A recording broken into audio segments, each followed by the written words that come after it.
President, before you even talk about the entire incident, the children were screaming, and the sound that we believe belongs to the wife was also heard, screaming in distress. How does that make you feel? Three things. I have told you, I made a deliberate decision to make sure that the police operate independently. That's number one. Number two, I have told you, if the police summon Linus and Linus refuses to go to the police, are the police not entitled to come and look for you? When the police come to arrest you after they have summoned you and you didn't show up, is that an abduction? So let's have this as a confirmation that let's have this as a confirmation, Your Excellency, that Alfred Keter was summoned by police. He refused to police have issued a statement. I would suggest, instead of us having a back and forth, the police have released a statement. Can you check what the police have released, the statement? And you still not answered my question. With the wife and children screaming that way. I mean, how do you feel, Your Excellency? I mean, my friend, every child, every mother feels the same when their parent is under attack. I mean, that is what it is. But let me ask you, what about the children? What about the children of those who have lost their lives because of the criminality of others? Don't they feel the same? So we just need to be a country of the rule of law. Impunity cuts both ways. Those who respect the law must be protected by the law. Those who do not respect the law must face the full force of the law. That's how it operates. That's how we will have a society. Here's the same way we must condemn excessive use of police powers, but we must equally deal firmly and decisively with criminals who put the lives of other Kenyans in danger, destroy property of hard-earned earnings. There are many people, Linus, in this demonstration that have lost livelihoods, that today their children are crying. Today their wives are in tears because they don't know how to face tomorrow. Mr. President, their businesses have been wiped out, their incomes have been destroyed. I have just told you 2.4 billion shillings worth of business has been destroyed. And today, as I talk to you this evening, there are families who have tears. There are families who do not know how to face tomorrow. And I've asked you very specifically, President, how do you feel about those tears, especially those who have been killed by police bullets? It is horrible. It is horrible.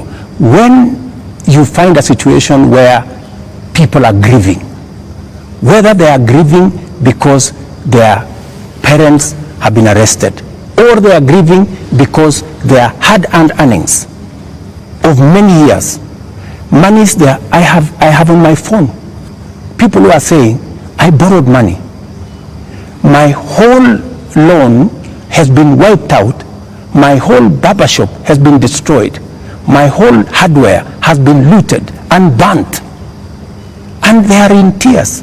So I must equally work with the police to protect all these citizens. And it cuts both ways, Linus. It cuts both ways. Using the rule of law. Absolutely. Let me take you to just absolutely the rule of law. The rule of law says the rule of law requires the police to investigate a matter, to, when they have sufficient evidence, present that to the ODPP. The Director of Public Prosecutions takes people who are culpable to court. That's the journey in the rule of law, Mr. President. In the case of 39 people who have been abducted, and the abduction here, we're using it deliberately, because of the manner in which the people have been arrested, like we've seen in the case of Alfred Keter. Others who've been picked up from their houses in the middle of the night, and they are held incommunicado for more than 24 hours outside of what the rule of law says. And then they are not taken to court, so they are not charged with anything. That is outside of the rule of law. So in one instance here we are saying we are not following the rule of law. In the second instance, Mr. President, you have people who were unarmed, like in the case of Rex, who was shot in the middle of the night, unarmed, who have been shot by police and they've ended up dead. 24 of them. You say 19. That again is extrajudicial, because there is no justification that has been produced to show that there was justification for the police to use the excessive force. So basically we are showing examples where the rule of law, which you promised to uphold, which you also set and said, this is what the police has been doing. And you said, Mr. President, as you took office, that the problems with the police service also are going to the top, the leadership of the police service. And you promised the people of Kenya that you're going to hold the police to account outside of the rule of law and accountability, which comes to your desk. Are you holding the police accountable for 39 people abducted, for 24 people killed, for 627 people arrested and not charged, for 431 people injured by live bullets, rubber bullets, tear gas canisters, police batons? Latif, as I have told you, we must operate within the parameters of the rule of law. And I agree with you. The police must never act outside the framework of the rule of law. They must do that which only the Constitution and the law allows them to do. And it is very clear that any operation of the police outside the parameters of the law, the police will be held to account. Whether it is holding citizens beyond the stipulated time, but I must be thoroughly clear to you. When police arrest somebody, there is a constitutional timeline which they are allowed by the law to hold that person. 24 hours. That does not amount to an abduction. 24 hours. In my opinion. A case in point is what has just been said here about what happened earlier today. And you guys clearly said in this conference that it was an abduction. I mean, it's just clear now that it is not an abduction. They are not this is an arrest. And the police have come forward to say, this is the situation, we have arrested this person, and it is just good for us to all of us follow the law. And I agree with you, the police must act within the law. But let me ask you one question also, Latif. I have never, in this conversation, which is now 20 minutes in, are you guys bothered about the fact that Parliament was burnt? Are you guys concerned that millions of businesses of Kenyans, hardworking Kenyans, were destroyed? How do you feel? But it all happened. How do you feel? And it all happened under your watch, Mr. President. No, but this is at the end of the day, this is why we are saying you should keep us safe. We must be even. You know, we must be even. The police have a difficult job. They have to make sure the peaceful demonstrators are protected, but they also must make sure that the criminals, and when you say criminals, you know, when I said the other day criminals, many people took offense that I was calling the demonstrators criminals. That's not. Families of the dead, Your Excellency, that is not. That's a lot of offense. Family of Rex. Rex was killed in a week when the protesters were very peaceful. The first week of these protests were peaceful. We saw protesters carrying placards and water bottles. Rex was killed on his way out of work. Let me How do you feel? I mean, let me tell you. When they hear you say criminals. I mean, are you telling me Rex is the one who banned Parliament? But Rex died without breaking in. No, I'm just telling you. He died before. There are criminals who infiltrated and caused mayhem. And in fact, some of the criminals are actually harmed. They actually harmed the peaceful protesters. Many of the peaceful protesters, they lost phones.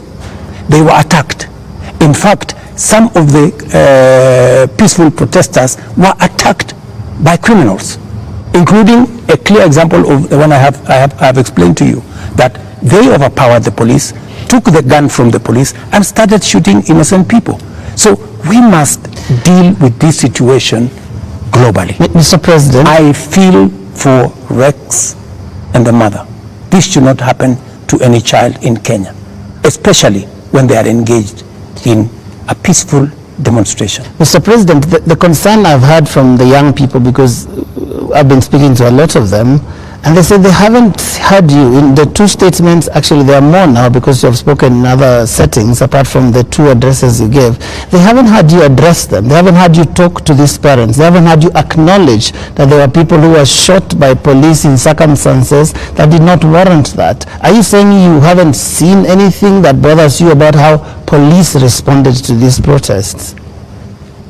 I am very, and and in my first statement, I clearly said that innocent lives were lost. In my second statement, I said the same. There were innocent lives lost. But also equally, as a person who is responsible, I must think about those who are suffering because they were innocent. But I must also be concerned about those who are suffering because criminals caused them immense harm. And that is the balance that I need to be able to lead a country. I must protect everybody. I must protect the protesters, and I must be concerned about their lives. I must also protect innocent people who become victims of criminals who take advantage of a peaceful, democratic process that goes on in our country. Do you feel that you protected all those people in the last couple of days, whether it is people who have businesses, whether it is Parliament, whether it is the people who lost their children? I did my best. If I hadn't done what I did, things would have been much worse. In fact, many people ask me, Mr. President, why did you call in the army? I mean, what choice did I have?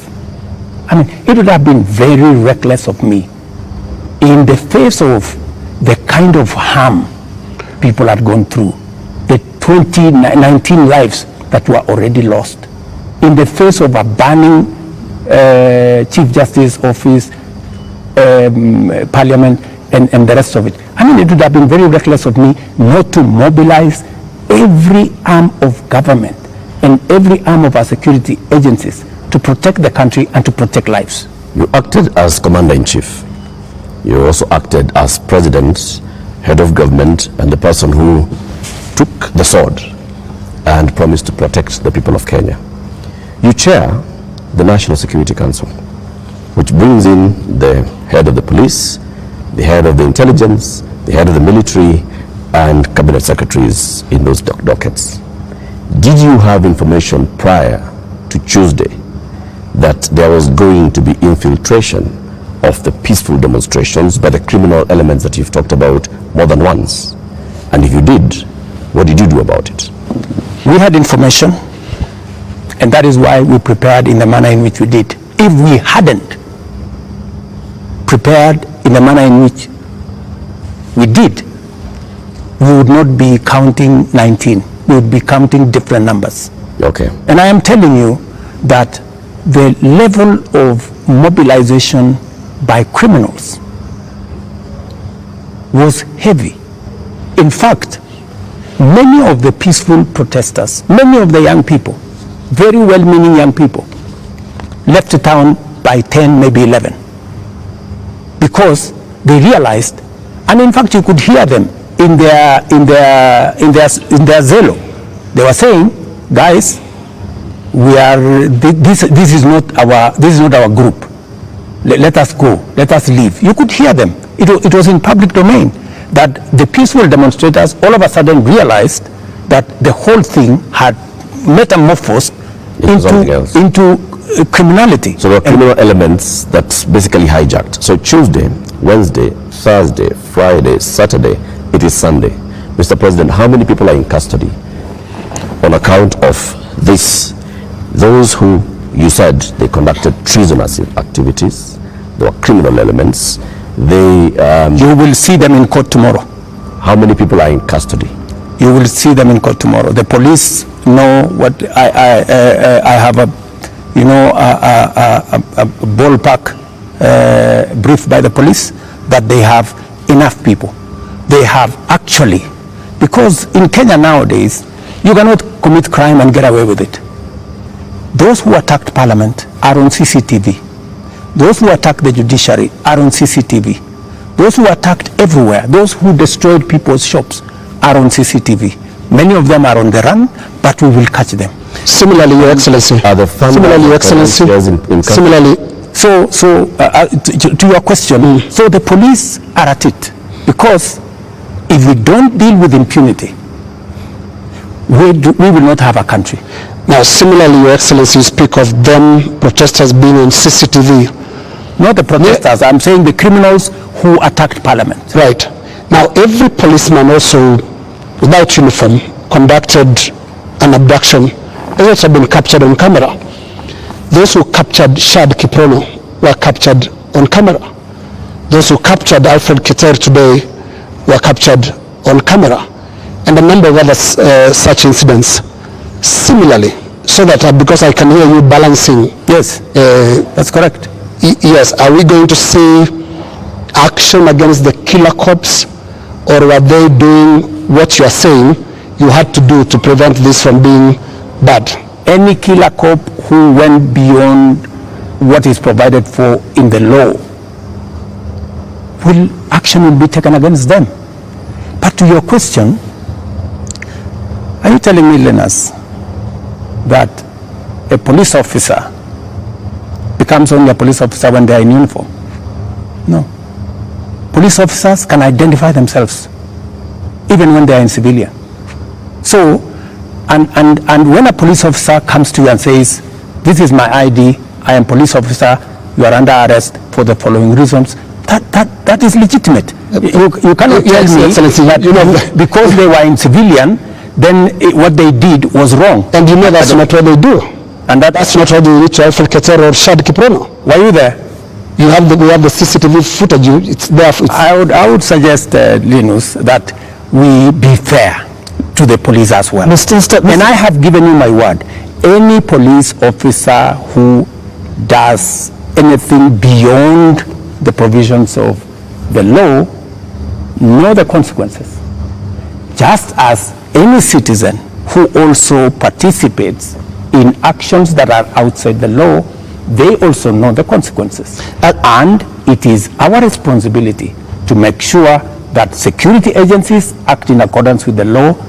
As citizens, we act in accordance with the law so that we can have a law-abiding, rules-based, rule of law-based country. As things stand now, Mr. President, are you satisfied with how the police handled this whole matter?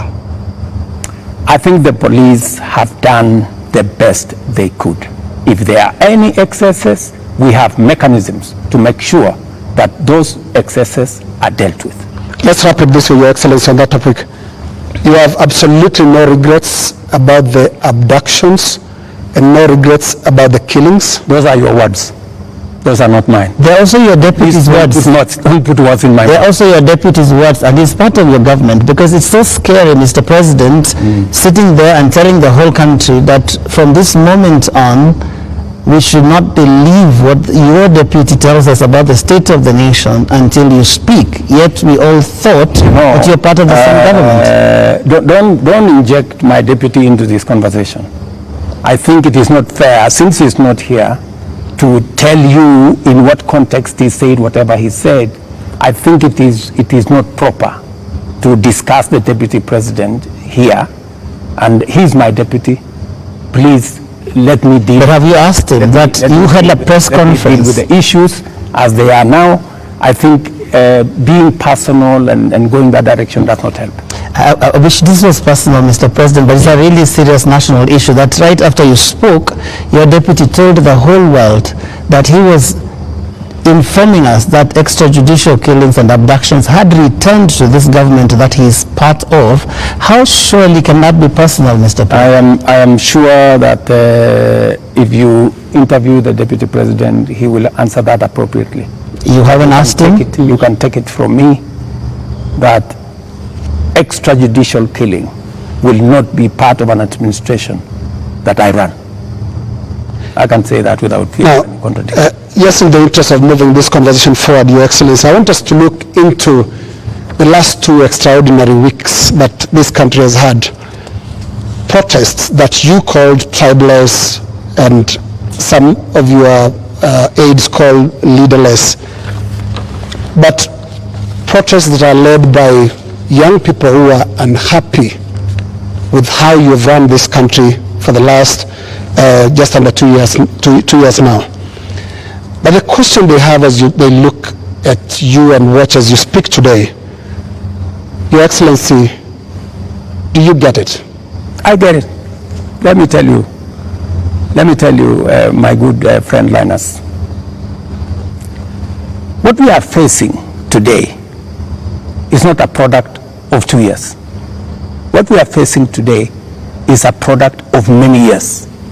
We've had a problem, a youth bulge, a demographic challenge as a nation, which we have ignored for very long. For the first time, I have decided that I am going to be deliberate, I am going to be intentional on tackling the challenge of young people and unemployment in Kenya.